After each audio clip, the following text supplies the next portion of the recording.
আসসালামু আলাইকুম দর্শক, খাসির মাংস লইয়েছি। মগো এদিকে সচরাচর খাসির মাংস হাট বাজারে পাওয়া যায় না। আজকে বাজারে পাইছি, পাইয়েই এই খাসির মাংস লইয়েছি। খাসির মাংসটা দেখছেন কত সুন্দর সলিড মাংস। আজকে মোরা এই খাসির মাংস আলু দিয়ে বুনো করমু আর দুপুরিয়ালে খামু। তাইলন এখন যে রান্না বাড়া চড়াই দেই। আজকে কিন্তু খাসির মাংস বুনা সেই একটা মজা হইবে দর্শক।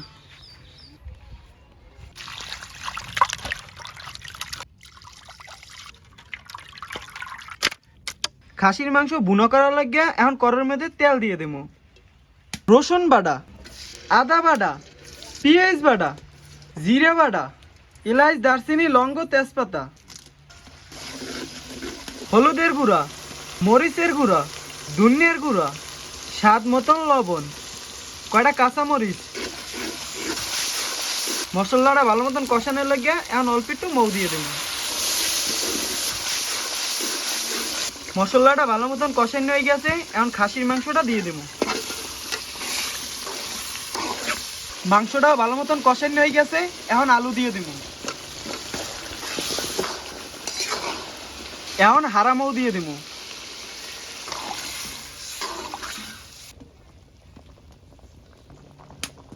খাসির মাংস আলু দিয়ে বুনো করা হয়ে গেছে, এখন বাজার জিরের গুঁড়ি দিয়ে উড়েই হেলাম।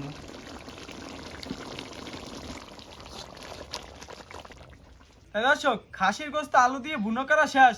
তাই তুই চাষাবাতি যে গোসল টোসল করে বয়ে গেছি খাইতে। সোরাব্বা, হ্যাঁ। তা বই থাকবেন না দিমু? দে বেটা। খাসির মাংসের তো একটা ঘেরা নাই, একই বইয়ে থার মতন। তা ঠিকই তো বেটা।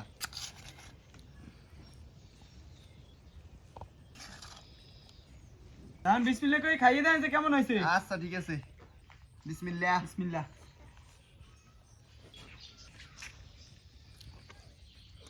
সোরাব্বা, খাসির মাংস তো অনেকবারই খাইলাম, কিন্তু আজকে পাকটা কেমন জানি একটু ভিন্ন রকমেরই লাগে। না বেটা, হ্যাঁ তুই ঠিকই কইছু, আজকে খাসির মাংসটা জম্মের স্বাদ হইছে। দেখছেন দর্শক, মাংসটা কতটা সেদ্ধ হইছে। আপনারা অনেকেই খাসির মাংস পছন্দ করেন, আবার অনেকেই কিন্তু খাসির মাংসটা পছন্দ করে না। যারা না পছন্দ করেন এই রকমের একবার রাঁধে খাইয়ে দেখেন, আশা করি ভালোই লাগবে। আজকে ভিডিওটা এই পর্যন্তই। সবাই ভালো থাকবেন, সুস্থ থাকবেন। আল্লাহ হাফেজ।